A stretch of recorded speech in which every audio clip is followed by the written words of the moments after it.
All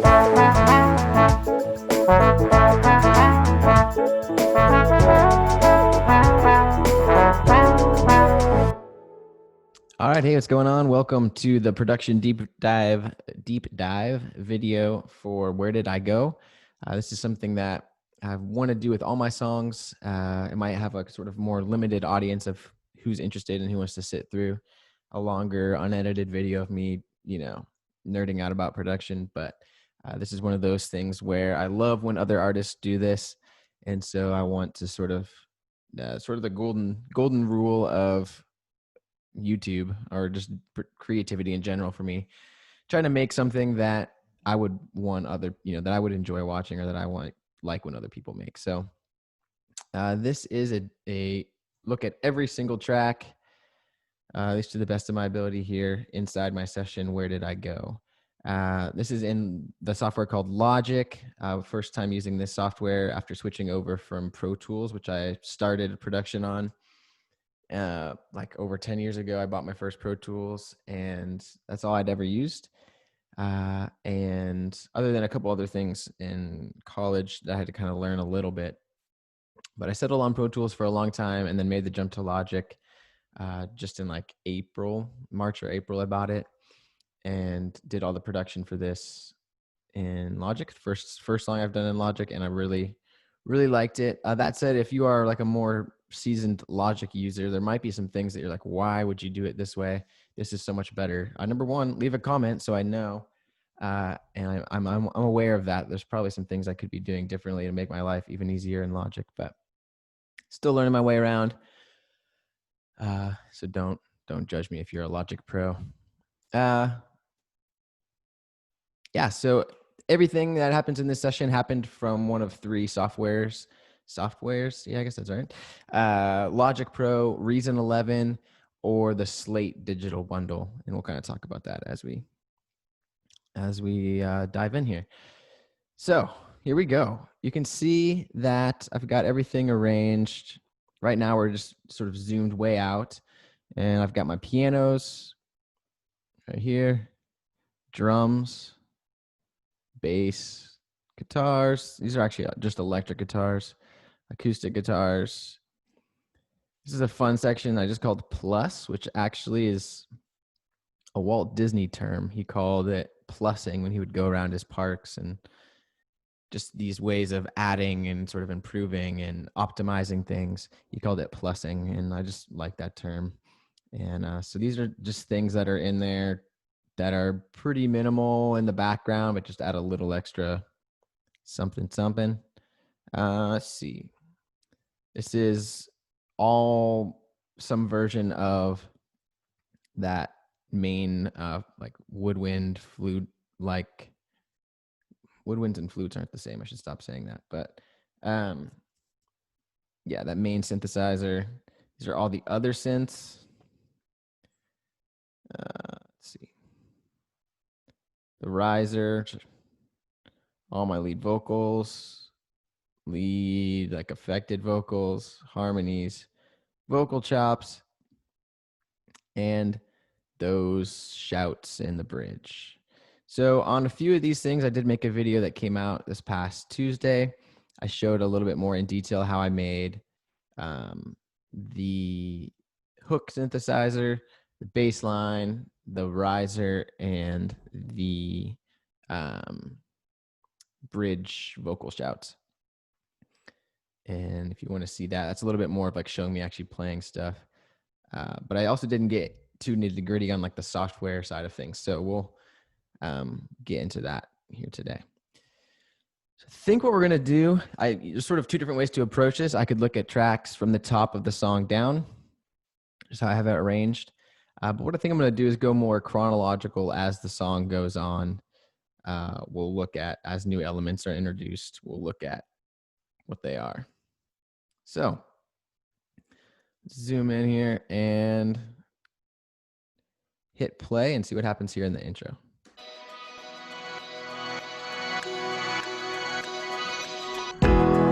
I've got this nagging fear that in about 20 years I'll look myself in the mirror and ask, where did I go?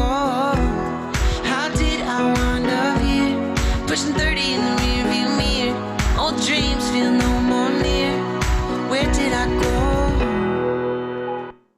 stop it.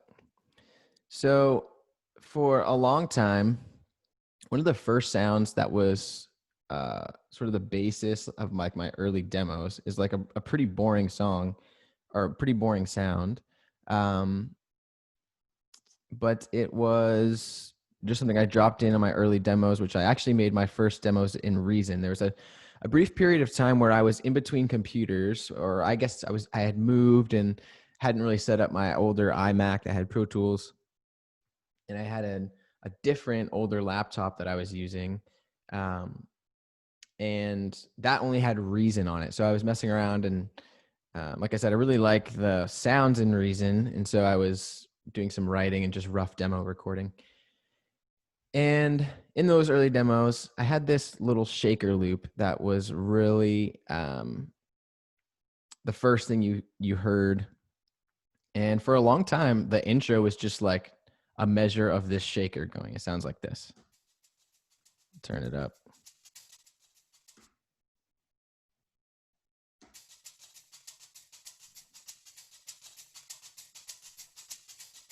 It's just a real basic shaker, nothing exciting.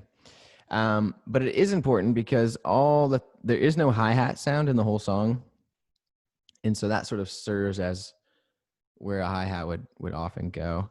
But basically that is going on in the very beginning, but it's now way down low. And once I made this riser later in the song that swells into the hook, I really liked how some of those sounds came together. So what I did is I copied, you can see over here, I've got 6 sounds that make up this big moment of the song. It's right here. Old dreams feel no more near. Where did I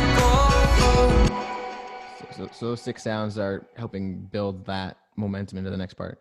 I copied over 2 of them right here, and this is what creates that swelling intro.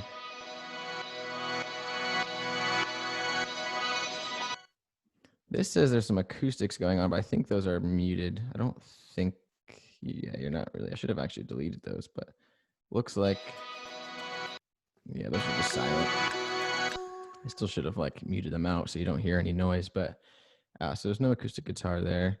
And then the other big sound, and that's not big, but it's important, it shows up all through the song, is this little falsetto voice of mine saying the word go. And this was I didn't record it for this purpose. I just chopped it off one of my harmony takes and just copied and pasted it. It's just the same exact sample over and over again. You can see right here in this track. And that sounds like this.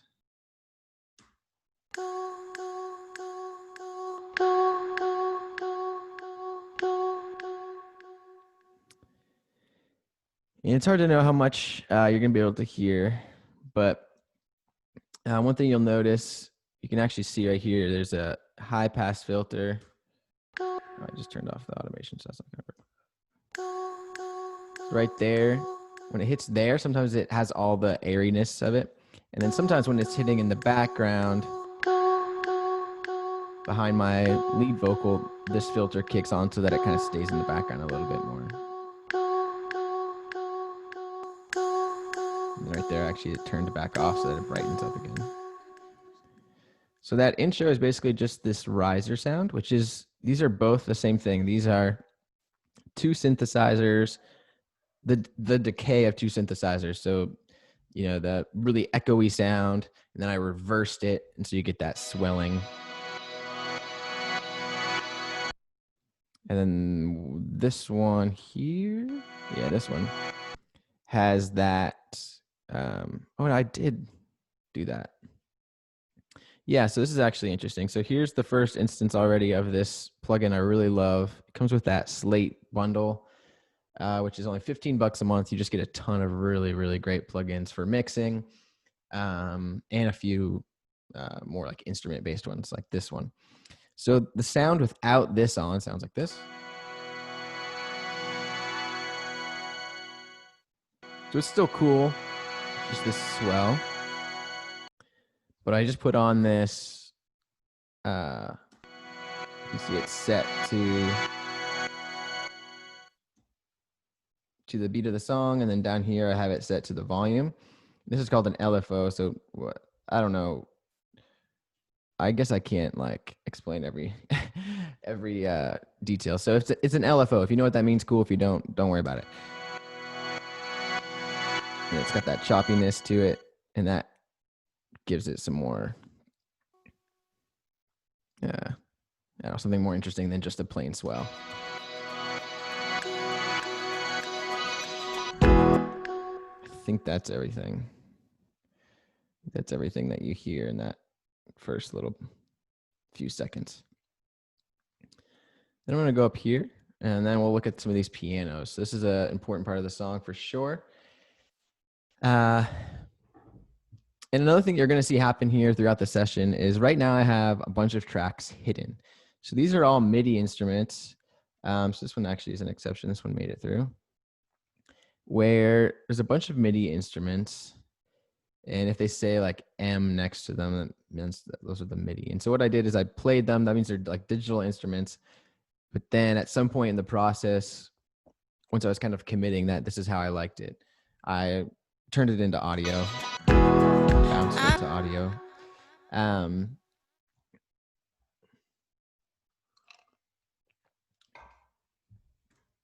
Nice coffee. Yeah, and I'll just say like I might make a intro video for this probably, but I think I am just going to kind of plow through some of these production terms and not try to explain too much, just because this is more of a for people who are interested in this. If you are still watching already, you probably actually like care about this stuff, or you're just intrigued and you don't need to know what some of these terms mean. So I'm just going to say things, and if it sounds like gibberish, I'm sorry. I've got this nagging fear. So this thing happened sort of accidentally. So one of the first things I did, I don't always do this, but this is a general practice I do like to do with my songs, is very, very early on in the process, I will sort of map out the roadmap, and it'll inevitably change a little bit, but I'll kind of lay out the whole song, maybe lay down some really rough vocals. And I like to use an instrument like a piano, especially for this song that was pretty piano based, more piano than guitar at least. I like to just play the chords that are going by right on the downbeat. So it's really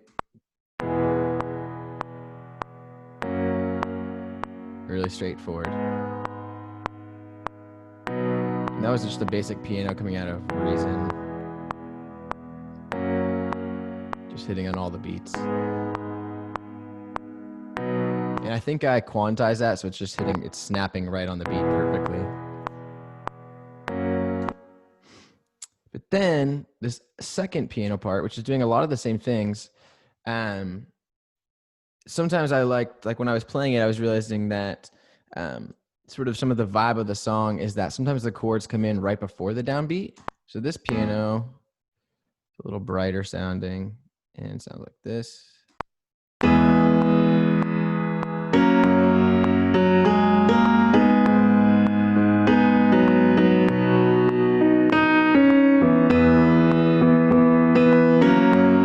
Nothing crazy, pretty basic chords and stuff.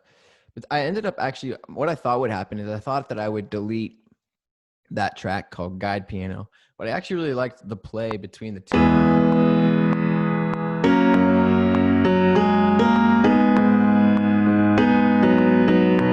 Because this one hits before the beat and this one hits on the beat, it just kind of helped balance it out and fill it out. I ended up liking it quite a bit. I'm actually not sure what happened here. It looks like I have, maybe this one isn't supposed to be turned on, I don't think. I think this one's supposed to be off. And then this is just the audio of this sound, I think is what we have going on here. And then those are the two pianos that are happening at that first moment. Looks like that's all that's going on. So we'll come back to piano later. And I think, I think both those piano sounds are coming out of Reason. And they're just the basic Yeah, I think they're just the really straightforward, like default setting on the sampler and Reason. So nothing fancy. Then in that first moment, the kick drum comes in. I've got this nagging fear that So the kick is made out of 2 layers. One is boomier, bigger.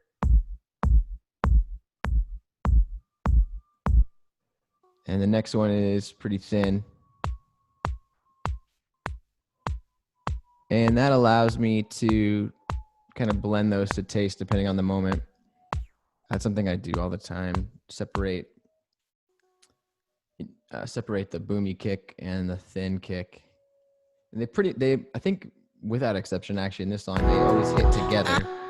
But that allows me, if I want it to kind of sit in the background, I can turn down that, just for mixing purposes, it allows me some more control to separate them. This is a track that I didn't end up using, so that one's fine. Just ignore that. And then the snare comes in the second half. I was going to say something about the kick, but I'm forgetting. So let me see. Yeah, all these sounds were in Reason.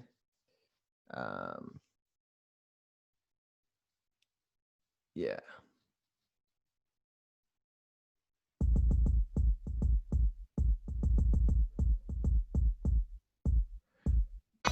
That's right. So in the early demos of the song, I was using this drum sequencer that I really like. It's just based off like an old school drum sequencer, but some of my older songs, I made the entire song in this. It's pretty fun, and it's a good way to get songs started, at least, too.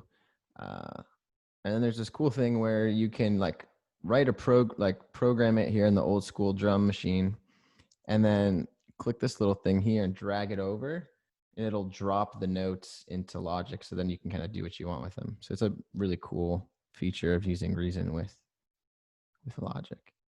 So what else is going on? I've got this nagging. There's a little bit of acoustic.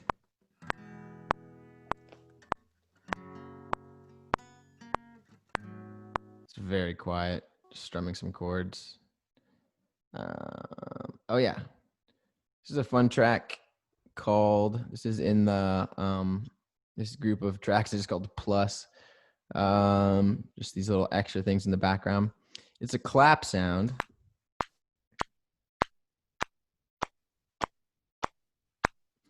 But let's see if I have the original. I don't think I probably even have the original. Some of these I've lost, or I didn't lose, but I deleted the original because I just didn't need them. It was taking up space. But basically, it's just a clap sound. And with that same multi-pass plugin, I programmed it to pitch shift like in this big wave. So you can hear it. It gets lower, and then it pitches back up, and then it pitches back down, and it pitches back up. Just a way to add a little bit of sort of a human element to what would otherwise just be a really like repetitive clapping sound. It's pretty low in the mix, but it shows up occasionally. I've got this nagging fear that in about 20 years I'll look myself in the mirror. What else is going on here? We've got some choir. I think there is some choir at this point. I think that's in this. Yep. So these 2 choirs were an important part. Again, this is something that comes from the very first demos, as I use some choir sounds.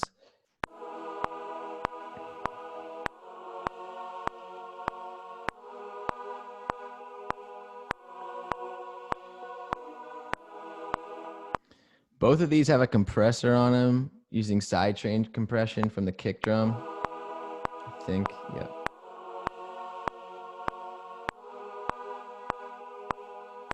I think that's what's happening.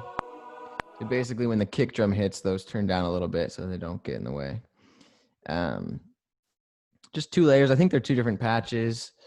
Looks like this one is from Reason. Oh yeah, this is a kind of nice. I got some interesting choir sounds in this, and then I ran it through this effect. Whoops, and just to give it some movement. I think it's this one.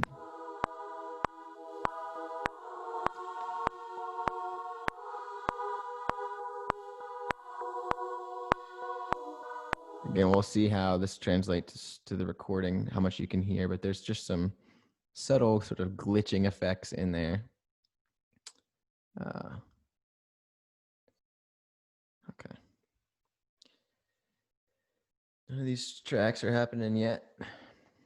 Oh yeah, there's another sort of just extra element for some.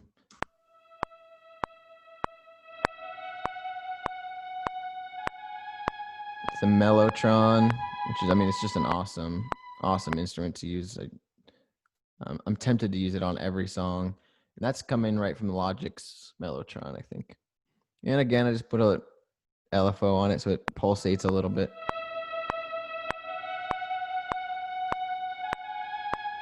Maybe I used it for pan. I can't even remember. And I use that quite a bit. I think yeah, it's going a lot of the song. So this is that mellotron track. It's just in there to add some high end like ambience. Okay. What am I doing? Getting distracted. So much to see. Let me check that I'm still recording. Yep. Okay.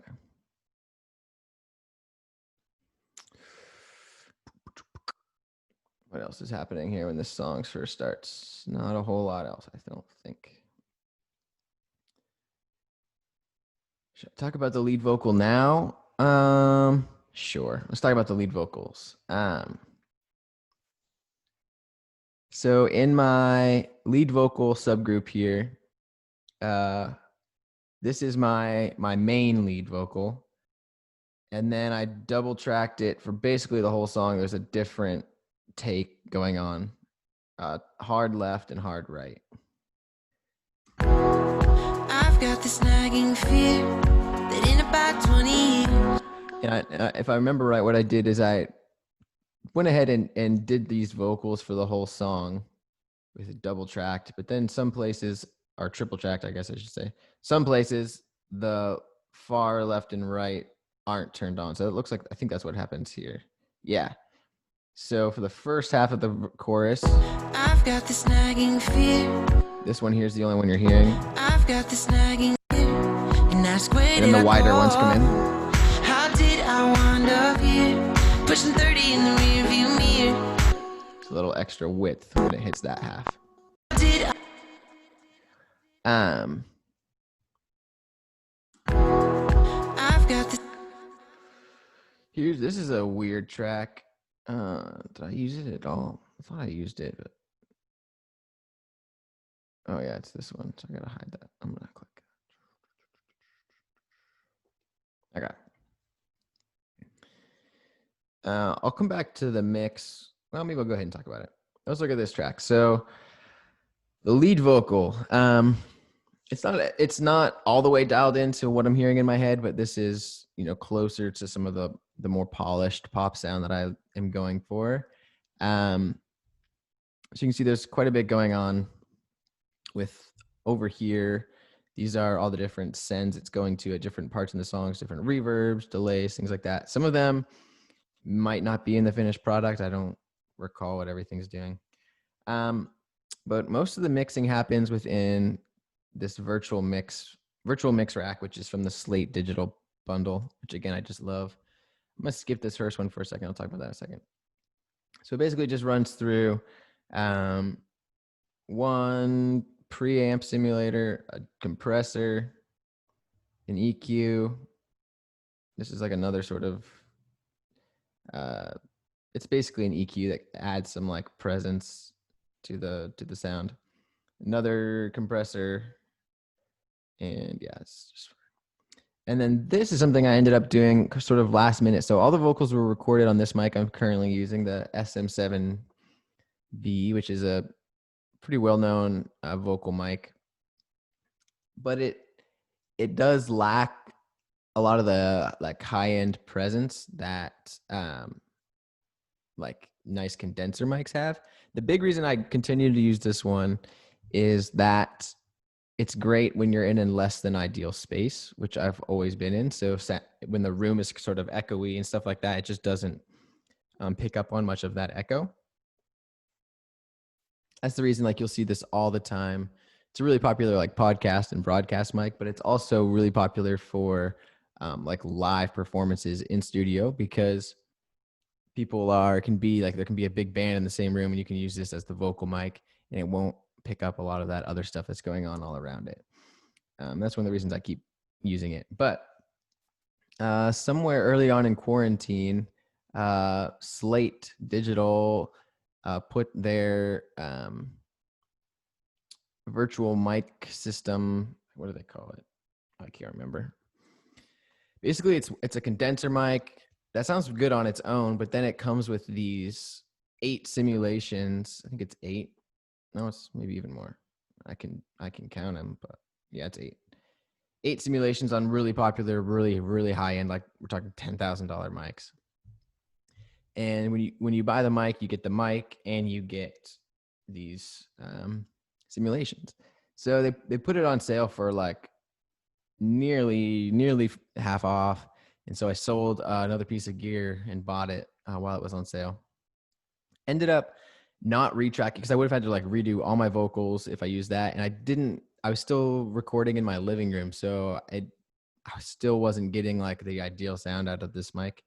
So what I did is I just kept all the same vocals that I had already recorded on this microphone, but I did put on this microphone simulator, and I really am happy about what it did. So that's what's cool about it, is you don't even have to use the other mic to benefit from these little mic simulators. I'm not sure how well this will translate, but let's see if I go in here and solo the vocal.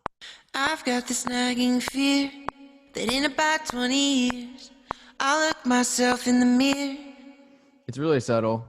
I've got this nagging fear Just turned it that in on. about 20 years I've got this nagging fear that in about 20. Anyways, I accidentally just recorded that as automation too. I do that all the time. Let's see. But yeah, that helps kind of the vocals stand out in the mix a little bit. It's going to just EQ, de-esser, and then these are a bunch of like reverbs and doubles and all that kind of stuff. I won't dive too deep into that, except for maybe a couple moments where I used it more for effect. I will say that the Slate Digital reverb is amazing. It's worth the $15 a month for the reverb. I really mean that. There's so many good sounds in this. And it instantly kind of makes your mixes sound more professional. So I'd highly recommend that. All right. So that's the gist of the lead vocal. You've got the main one down the middle. Oh, another thing I tried this time with this song that I hadn't done before, at least not to this extent, is I went in and I actually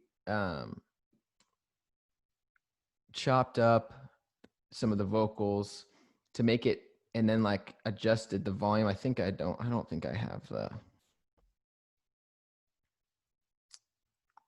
I don't know where yeah, this might be one. Let's see. Here's an example of like a more dynamic. You can see how some of it's loud, some of it's quiet, some of it's loud, some of it's quiet. I went in and I actually manually like chopped up a bunch of it and then adjusted the volume before it even hits any of the processing. And that means that I can like get a really compressed pop sound without having to overuse actual compressors, which can then start to sound like unnatural. So I was pretty happy with the results. You get a really flat, even response in that way. So like when it looks like this already, it's pretty compressed. Like I just did that by chopping it up, and which is not the most fun process. It's very boring. But sort of evening it out a bit. And then when it hits the 2 compressors gradually, you don't have to worry about it sounding too obviously compressed. Little tip for you there. Okay. Left, right vocal. And then down here, here's a really weird track that's barely in there. I don't even know why I left it in there. It might add a tiny, tiny bit. But so one of the things that happened in one of my early demos is we were still living at my parents' right after we moved back to Maine, and we were looking for a place. And so I was down in the basement in my old music production studio room, and like right above me, Aaron was sleeping. Actually, I think, yeah, and Aaron and Forrest would have both been up there sleeping above me. And I wanted to lay down some basic vocals sort of before I forgot this chorus. And so I sang it down low in the lower octave. And then just because it just sort of fit my natural voice, like sort of my singing voice or my talking voice. And then I used like the pitch shifter, like the auto tune in Reason, and raised it up an octave. And it sort of sounded like weird, a little Post Malone or something. I've got this nagging fear that in about 20 years, I'll look myself in the mirror. It's kind of weird, but there were moments that I liked about it. It just had like a little weird texture. So that is actually still in there most of the song, but it's really, really quiet. I've got this nagging. I kind of convinced myself, I don't know why, I just liked it in there, that it added something tiny bit of like depth to the sound. I don't know if it's true, but I just thought it was kind of cool. And ask, where did I go? How did I wind up here? The prominent sound, got this from, some of my favorite producers use this effect quite a bit. How did I wind up here? Pushing 30 in the rearview mirror. Oh, that's the one. That's right. This one is just me singing it lower. And then this one. And then this one is that sort of obviously processed sound where I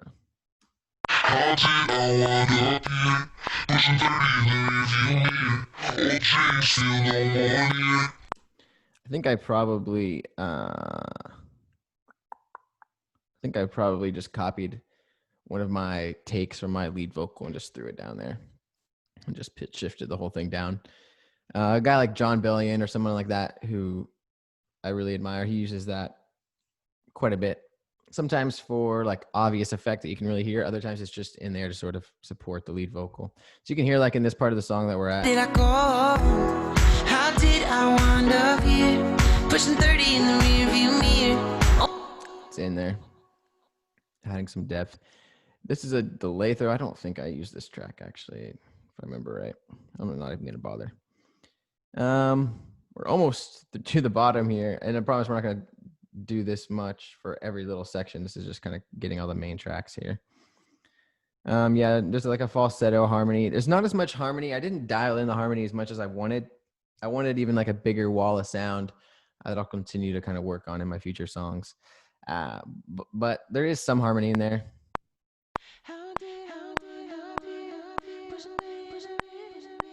That's right. So I've got this one.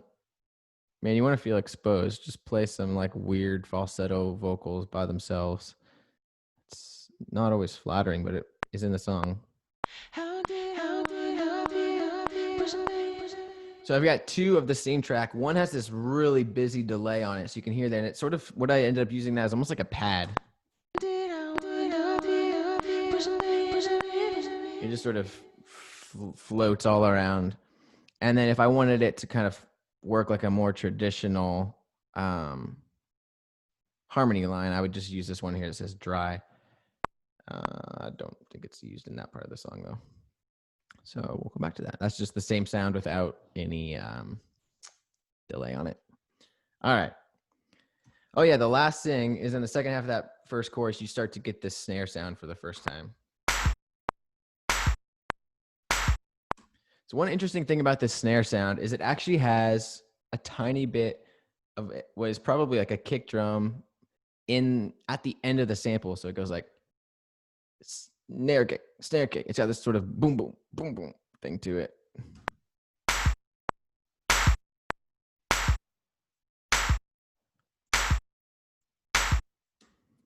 But I ended up liking it and keeping that in there.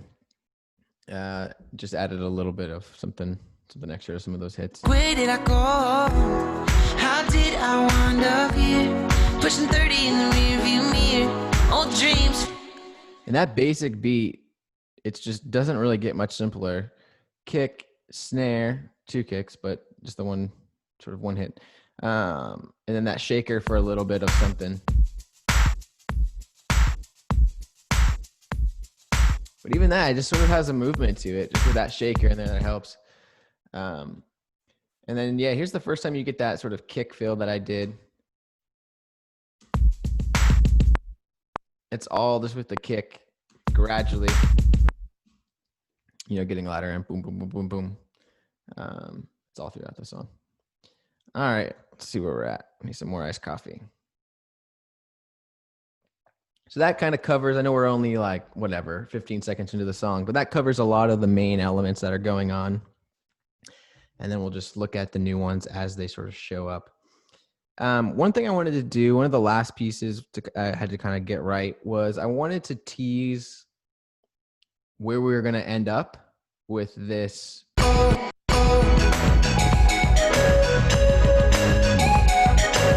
I wanted to tease that earlier on. So what I did is in this little interlude. Where did I go?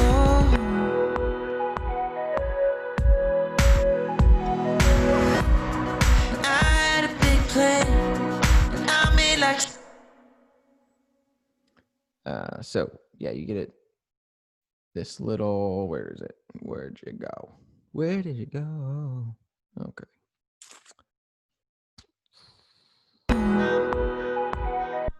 There's a couple things that aren't quite right. There's a couple things I might have accidentally left turned on that weren't supposed to be. There's a weird sound. This isn't supposed to be on yet. Oh, that guy. I think that's on. Where did I go?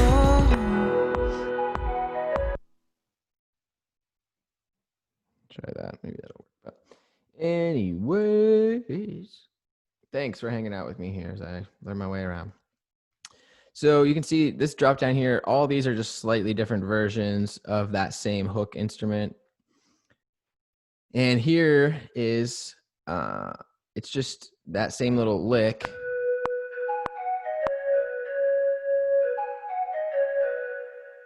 I did replay it because there's actually never one where it just lands so perfectly on that note and just hangs out. Because I think I remember that I tried to just copy something over and put it there and it didn't quite work. So I actually just replayed it there. And then it's got this filter on it, so it sounds kind of like it's in the background underwater. I just thought that was a good way to tease where it's going to go. And then throughout this first verse,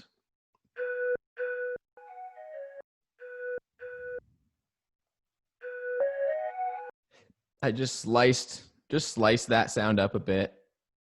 And I spent 6 years making music for my own ears. And I guess I can't. That's one that really where it cuts through. This one here.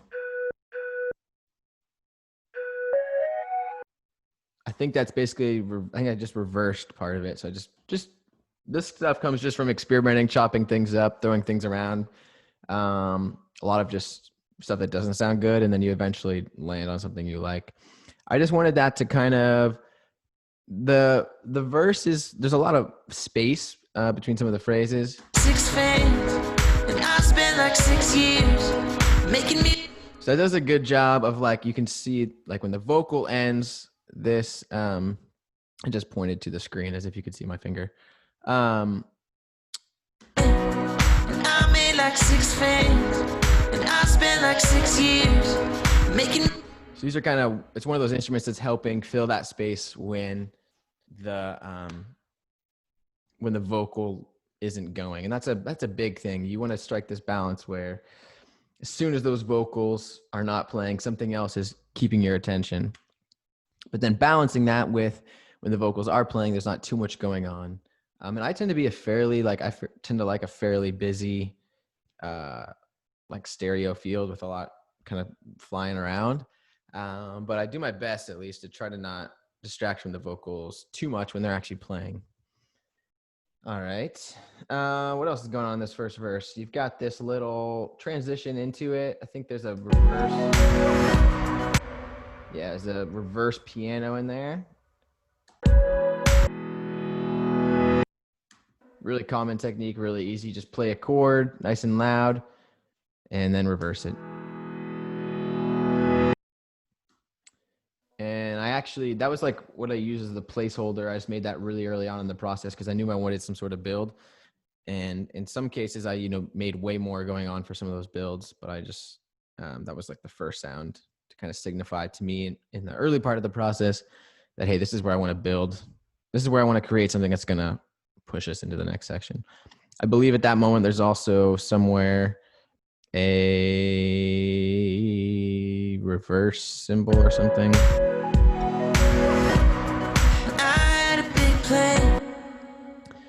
Here, there's a few more of these, like what I call these plus tracks in here. A couple, these are pretty minor, but they do show up a couple times in the song. I believe these are both from Make Pop Music. This guy, Austin Hall, who does really great YouTube tutorials. He also is a producer and he does, some like sample packs and stuff like that. These sounds came from his free pack. And it's just a way so that when you get to the downbeat,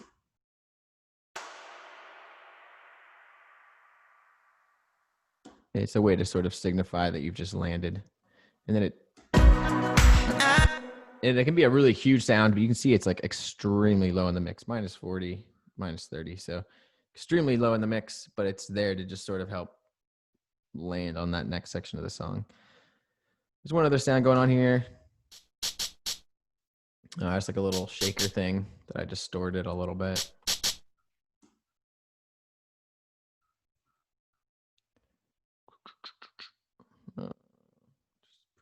Pretty straightforward. Just ways to keep the verse a little bit interesting. Wow, this is gonna take a while. I don't know. I wonder how long I've been talking. Switch back over to Zoom real quick and see.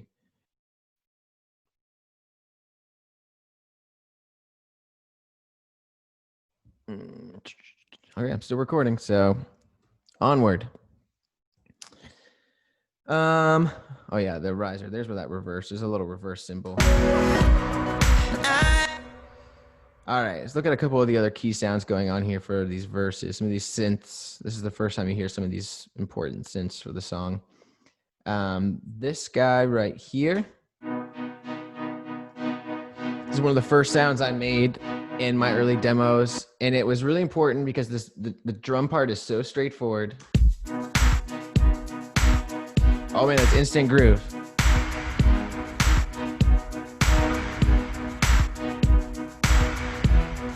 I like that part. Sometimes I just make myself happy with my own songs.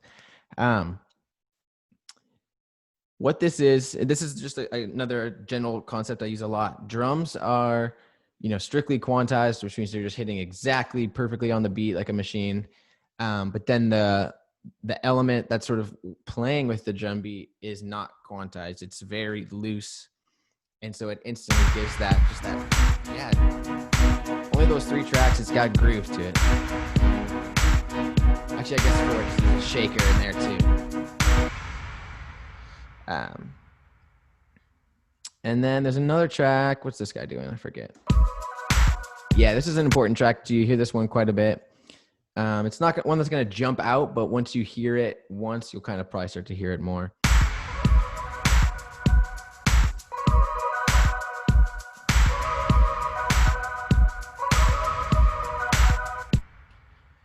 And that's sort of echoing a little piano part I had, which I don't think even really made. Oh, no, here it is. There it is. Yeah. There's this piano part that I wrote early on.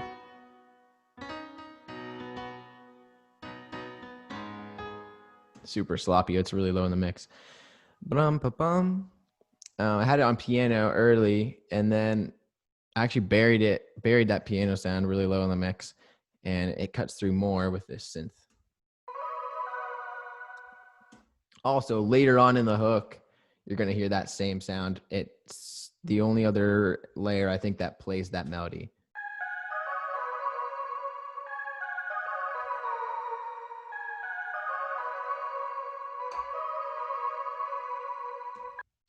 And that's coming from that synthesizer Anna that I really like. Anna 2. It comes with this guy right here. Comes with the Slate bundle. See what patch I was using. It's called Haunted Choir. I honestly don't remember if I changed the preset or not. But if you are, I just dropped my wedding ring. Don't tell my wife. She's probably not going to watch this whole thing. Who could blame her? All right. Turn that back off. Okay. Where are we at here? Also this, what I called the wub synth. Wub. I don't know. And that's filtered out. So there's 3 versions of this track, and it's pretty prominent in the chorus. But here I just filtered it out, and it sits in the background. There's also an organ. If you asked me if there was an organ, I would have said no. I did not remember that being there.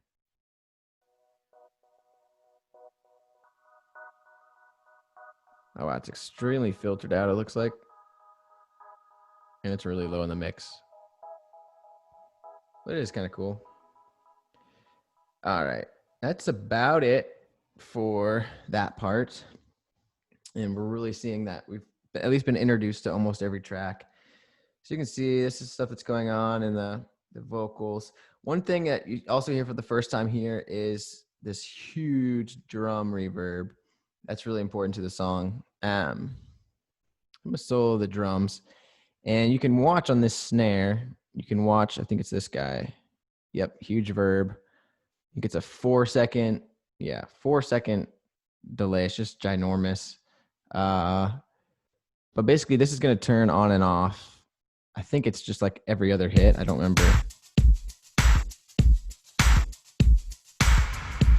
Okay, there you go. Oh, yeah. Oh, man, it's so fun. Loved that. When I heard that huge sound, I was super just excited. And I think that's a reverb and just a general concept that I might come back to, because I love the way it sounded. It sounded so huge. And instantly, a great way to just be able to turn that on and off is a great way to just add some variety. I'm still talking. I'm just checking my recording. Still going. All right. Let's see. I haven't even got to the bass yet. Oh, man. So many fun things left. Goodness gracious. Okay.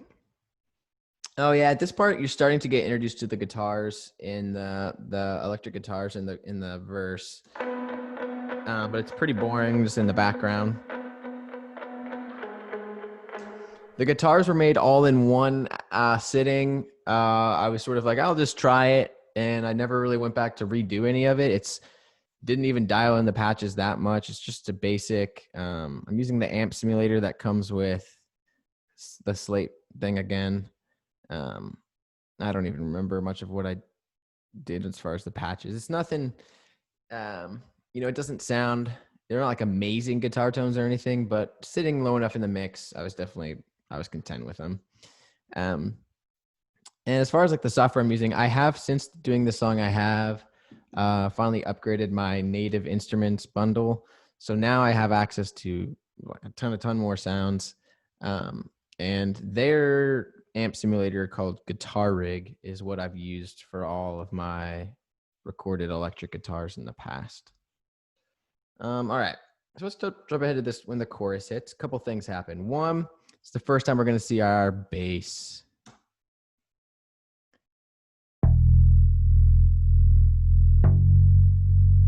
And so I've done this sort of thing before where I split up the bass into different layers, but this exact way of doing it, I actually got from a guy I discovered on YouTube called Big Z. He does production tutorials, and he actually ended up being the one who mastered this song for me, because he's a producer and everything, that's real specific. Anyways, he like I said, I've split basses up before to some extent, but this is his way of doing it, and I really liked it. So basically, it's 4 sort of sub layers of the same sound. So you can see that the performance is up here, and then these are like the 4 different ones. So this one is bass, but with all the sub stuff cut out, and this is boosted for some treble. It's like boosted ridiculous amount because there's not much treble in there. Then this is the really important layer, this pluck, which we'll talk about in a minute. Side, so it's just spreading it out and putting it on the sides a little bit, but not the really low stuff. And then this one is just the really low stuff, just down there. Okay. So when you hit here, you can also hear that compressor pulsating with the kick drum.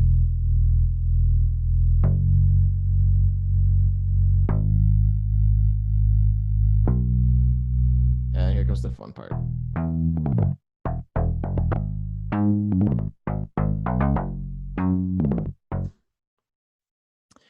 So this is a patch in Reason. Oh, I don't know where that went. I don't know where that track is. Oh, well. I know where the patch, I know what the patch is. I just can't remember where oh, it's right here. That's right. This is still a MIDI track. I spaced out there for a second. Okay. So this one, it's just the bass guitar patch, which is the default patch, but then I did change this right here. I changed this oscillator and it makes it sound more plucky, more treble. And then, let's see. Synth bass. Okay. Then the pluck. So this track,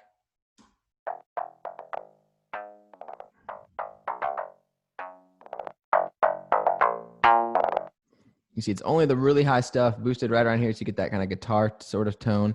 And then I'm running it through this distortion pedal right in Logic. I think this is, yes, it's Logic.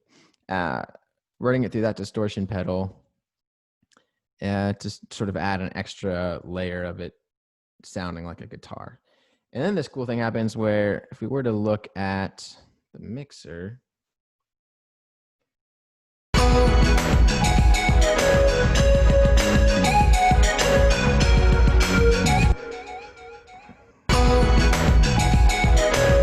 you go. You can watch these guys and you can watch them move.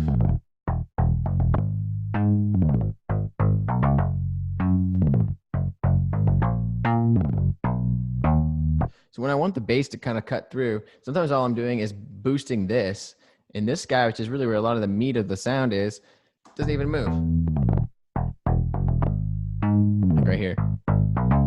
Turning that up. So that's just a fun trick. All right, that's the bass. And then the other big thing that comes in here is that those stereo guitars.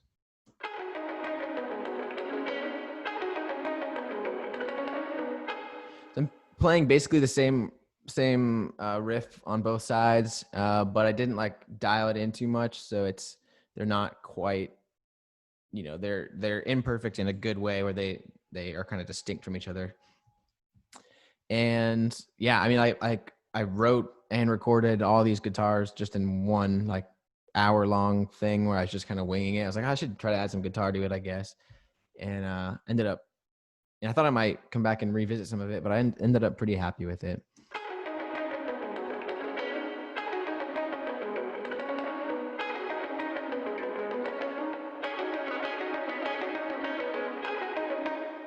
I'm going to turn that up a little bit so you can hear it a little bit better. And maybe I'll turn the drums on. Oh, actually, I just realized that's in the hook. So that's in the... They actually come in back here at the chorus.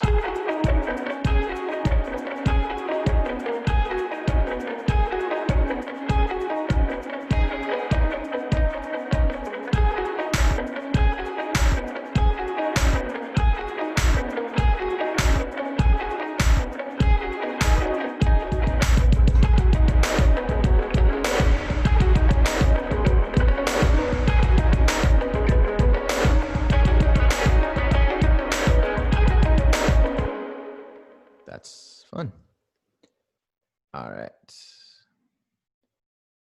And if I remember right, let me see, I can test my theory here.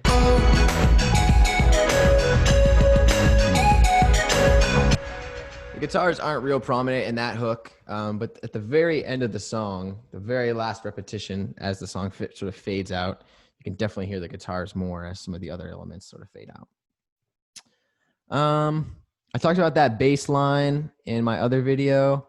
You can actually see what the MIDI notes look like here. It just looks insane because I'm doing that drag.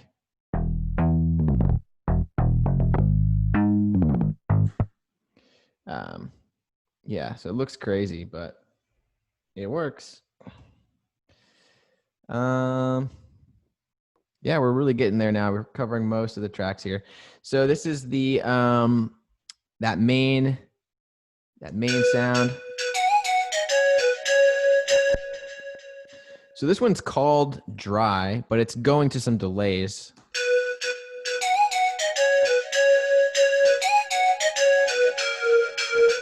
You can hear it even after I hit spacebar, it kind of echoes around. And then this one, and I believe the way I did it that way is because this is actually the default. It, like, I think some of the patch came with some reverb on it. And I like the way that sounded. So rather than like make my own reverb, I just, and I don't remember how much I mixed the two, how I went about that.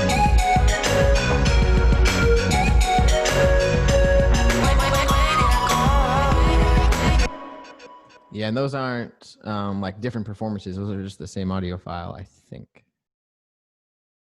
So nothing too crazy there. And I talked about in that other video, but the patch is just called Space Pan Flute inside Alchemy, the synthesizer, one of the synths that comes with Logic. And it's yeah, didn't adjust the sound much. So there's a couple other sounds. I actually made a Music Monday post on Instagram about this sound.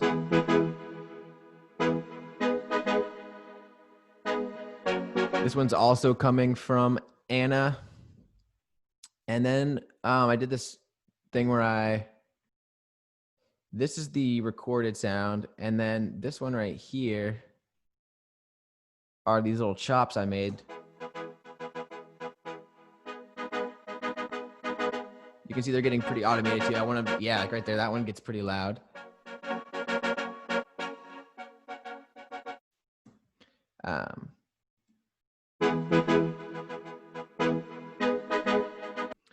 And actually, like, I really like, so I, in my back and forth with Big Z, who mastered my song, we only had, like, I only gave him one note, because with any of these things, when you work with someone like that, there's a lot of like back and forth about things you'd like changed.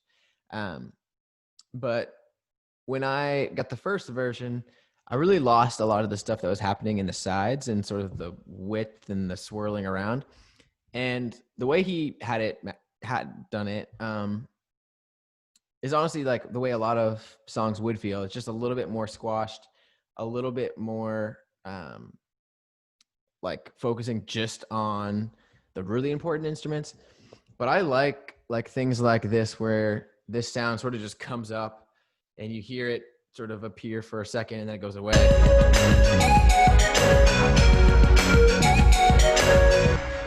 I like that sound. And so in my notes about the mastering, he actually just went back in and turned up the sides again, and everything was just kind of what I had originally heard. Because I like that, things swirling around and you're not even sure where things are coming from or what exactly you're hearing. That's kind of the vibe I like. And down here, I like this sound a lot. It's kind of like oh yeah, and then I ran the same sound through a guitar amp down here. I like that sound quite a bit. That one actually, like, that sound by itself, you could tell me that was a guitar and I'd probably believe you.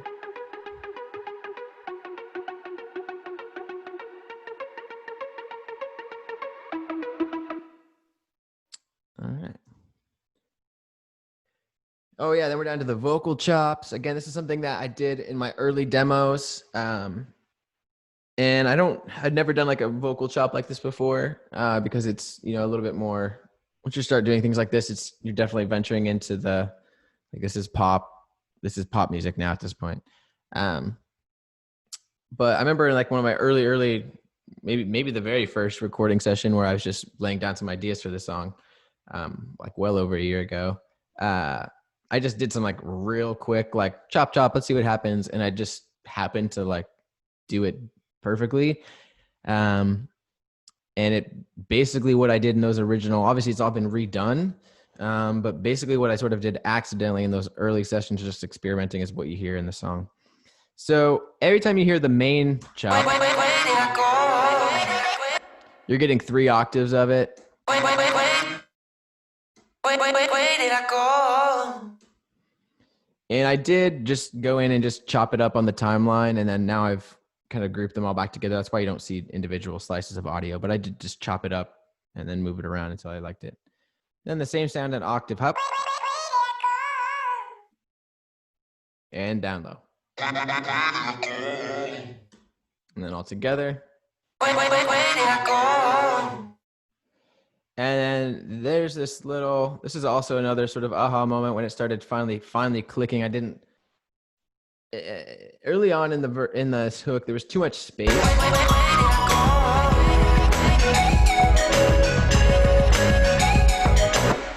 So when I found this sound, I honestly don't exactly remember how I did it. I think I ran these through some crazy effects and then like printed the effects. I honestly don't remember. They're pretty filtered out.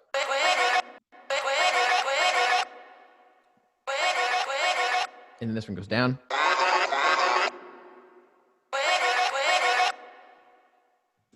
And that's it. Those are the chops. And then second verse is going to be a lot of the same. Oh, there is just one sound that's only in the second verse that I like a lot. There's this guitar right here. And we're back to that multi-pass plugin again that I really like. I'm going to play it without the multi-pass.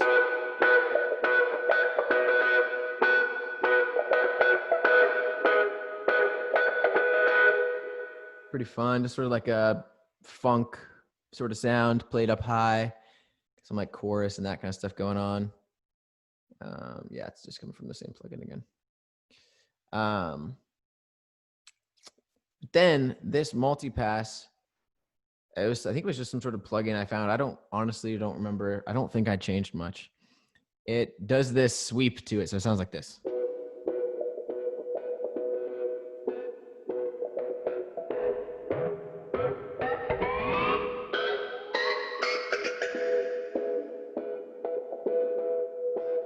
And if I turn this back on, the first time it happens, I turned it down so it doesn't get too But I still dream of the lights. Those girls still hunting me some nights.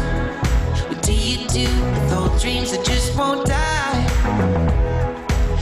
But then once this part, it works as a way to kind of push into the chorus. What's fantasy and real life? 'Cause I've got this nagging fear that in about 20.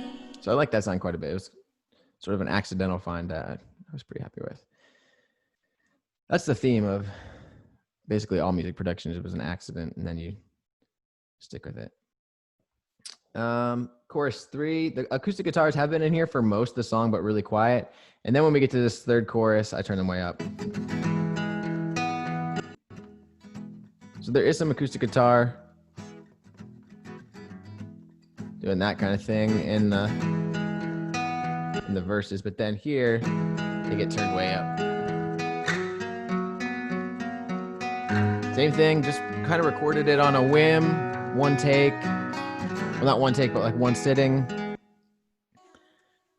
Just double track, so one in the left ear, one in the right ear. 'Cause I've got this nagging fear that I like that. That's sort of the closest thing to like a singer-songwriter section of the song. And it kind of fits that, like the melancholy of the lyric a little bit in that moment. I like that it feels like it's going to build. Real life. 'Cause I've got this. And then drops down again. We're getting there. We're getting there. Gotta check my recording. I think we're still going. So help me if this doesn't save. All right. The bridge, so fun. Where did I go? Where did I go? So like you can hear in that little filler section I added, I chopped up this little low voice. It's just going, I've got this nagging. It just chops off. 2, 3, and then again down here. I've got this nagging. And then some of the bridge shouts start. I mentioned in my other video that there's a track just called Breath. It's barely in there. This is it turned way up. It's sort of odd.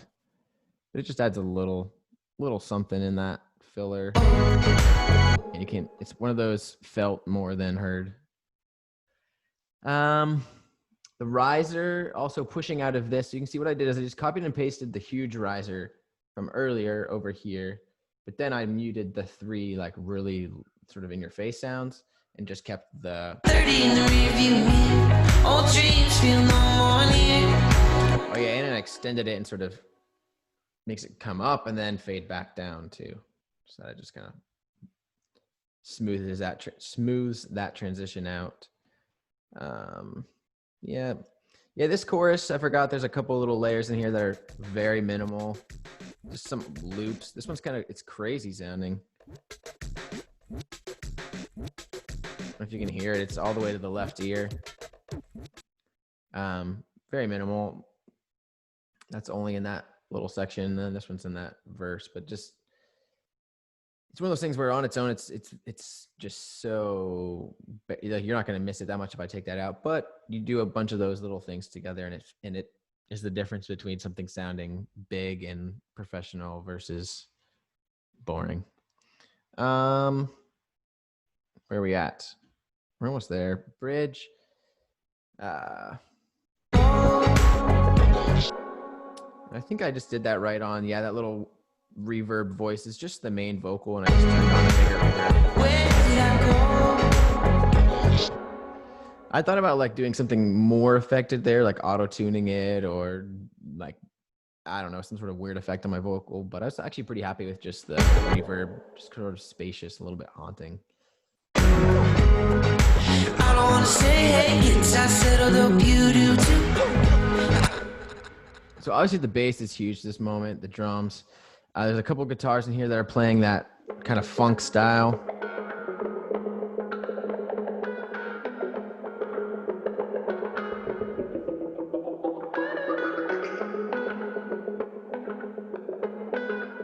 Pretty fun, but pretty buried in the mix. And those are, panned really hard left and right, you can see, so that it just adds the width to the whole thing. I honestly don't remember some of what's going on here. Oh yeah, there's another version of the same synthesizer sound, but now it's down low.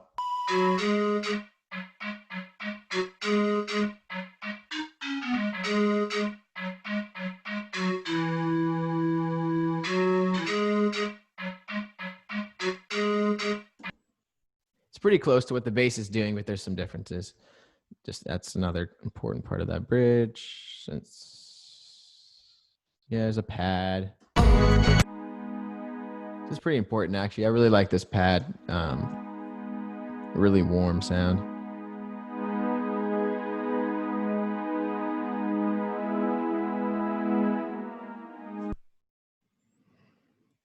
And yeah, Mellotron droning just for some ambience.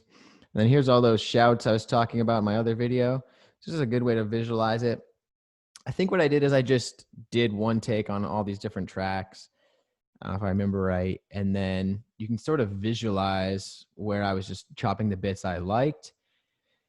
And there's a few in here that are still there, but then I probably just muted them last minute. And so those are the gray ones. And then if I solo all those. I don't wanna. Hey, kids, settle. Oh, wait, no, come on. I don't wanna. say no, wait, come on, let's go. And I don't wanna pay days in a vacay, get away every year old. Hello. And I don't wanna to migrate something to say I was a.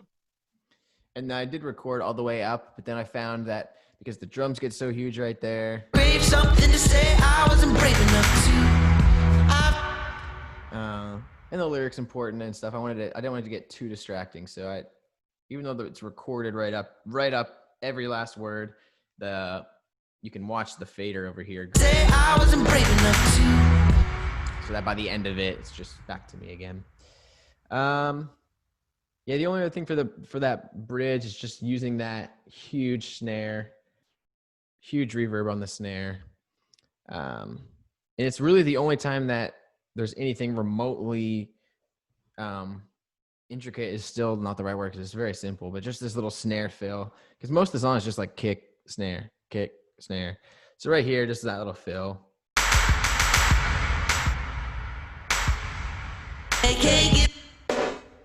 Oh yeah, I forgot about that. I haven't really talked about this snare yet. So this snare only shows up in the hooks and the bridge. It's got this gated reverb on it, like the 80s. You can also hear the difference. So like the first snare hit is quieter and then bigger. So that is later in there. So basically the whole drums you can see are made up of the shaker, 2 kicks. Ignore this. This is not used. And then 2 snares. We're almost there. Yeah, I think that's about it. Because then when we get back to the broken down hook, in that last line, I look myself in the mirror and ask, where did I go? And I wanted it to be fairly dramatic so that the first half of this chorus would be very broken down. I've got this nagging fear that in about 20 years I look myself in the mirror and ask, where did I go? How did I want? It's also the first time I sort of riff on the melody and that melody change. And ask, where did I go? How did I wind up here? Pushing 30 in the rearview mirror. And basically at this point, everything that's been in is in. It's all building. And ask me, old dreams feel no more near. Where did I go? And again, I didn't create a different track. I think I just turned up the reverb on my vocal there. Yeah. Also sort of tuned that, like that note sort of has a more tuned. I don't remember doing that on purpose, but I remembered that was the case. Where did I go?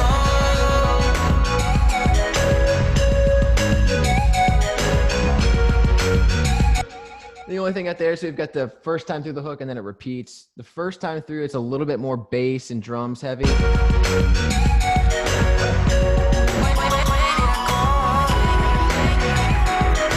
then some of those other elements that are kind of, like you can see this one here, like this guitar-ish synthesizer that I liked only comes in the second half. I think there's some other things that are just quieter and I turn up there. There's also a couple, like you can hear it right here. This track called Shouts from Lead. Woo! It's just me having a good time. Woo! Yeah! Woo! Yeah! Yeah! Yeah!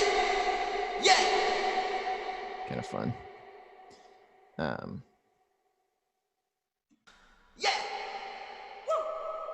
Yeah! I think it shows up one other point. Yeah, there's a couple other little moments, like going into the beginning of the first verse. Woo!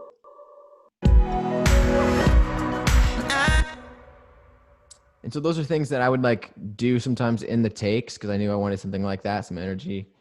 But then I just separated it into its own track so that I could control those little moments of excitement. I think that is about it. The song ends. There's a third repetition.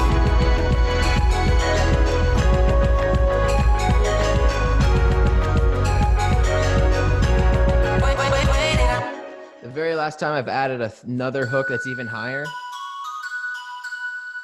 It's like it's like a harmony.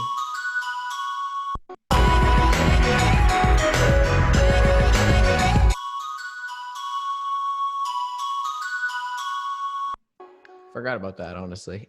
But it is in there actually fairly loud. Yeah. And then getting the beginnings and the endings are always kind of hard. You just kind of just have to wait for it. And then it eventually just kind of falls into place.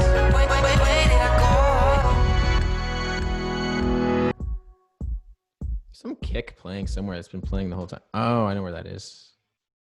I think it's because I didn't turn this track off. There we go. I liked the fact that it returned to the same sound that the song starts with. So then once you go back and you hit repeat, you've got a lot of the same sounds. I've got this nagging fear. All right, I think that's it. This is a lot of fun for me. I would be surprised if anyone's still watching, but I had fun. If you have any questions about anything, sort of production questions, make sure you just leave a comment. I'm sure we'll get back to you. Answer to the best of my ability. Didn't really talk about the mix too much. I do mix my own songs. It's just another layer of detail we don't need to get into. But yeah, I hope you enjoyed it. I said this will be sort of a special thing I do for most of my releases, hopefully all of them. That's as much fun for me as it is for anything else. But for the few of you who might find this interesting, I hope it was. Yeah, we'll be back to sort of the regular, whatever that means, regular content on the channel next week. And cool. Yeah, I really got to pee because I've been drinking coffee and water this whole time. All right. Have a great day.